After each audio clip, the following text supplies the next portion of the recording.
Praise the Lord. கர்த்தருக்கு ஸ்தோத்திரம். இன்று கர்த்தர் நம்மோடு பேச விரும்புகிற வார்த்தை ஆசீர்வாதமான மழை பெய்யும். ஆமேன்.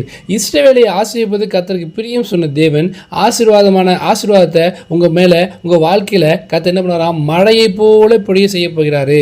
சுற்றுப்புற எசேக்கியேல் தீர்க்கதரிசி 34:26 சொன்னால், நான் அவர்களையும் மேட்டின் சுற்றுப்புறங்களையும் ஆசீர்வாதமாக்கி ஏற்ற காலத்தில் மழையை பெய்ய பண்ணுவேன். ஆசீர்வாதமான மழை பெய்யும். இதுவரை உங்கள் வாழ்க்கையில் வறட்சி, பஞ்சம், இயலாமைன்னு சொல்லி இருந்த எல்லா காரியங்களையும் கர்த்தர் மாற்றி போட போகிறாரு.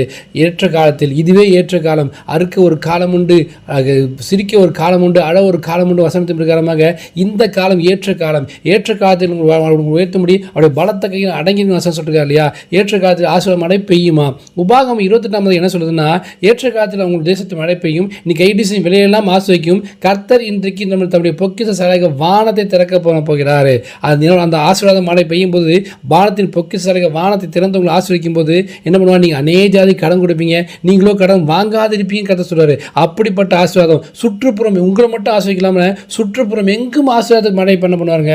வறட்சி மாறப்போகிறது, பஞ்சம் மாறப்போகிறது. எல்லாவற்றையும் ஒரு நீப்பாச்சான தோட்டத்தை பண்ணி வற்றா நீர் வசனத்தின் பிரகாரமாக ஒரு பசுமையை, ஒரு செழிப்பை, ஒரு அறுவடையை கர்த்தர் இன்றைக்கு உங்கள் வாழ்க்கையில் தரப்போறாரு. விசுவாசத்தோடு காத்திருங்க. சொன்னதை செய்யும் மூலம் கைவிடாத தேவன் இன்றைக்கு உங்கள் வாழ்க்கையில் ஆசீர்வாதமான மழையை பெய்ய பண்ண போகிறார்.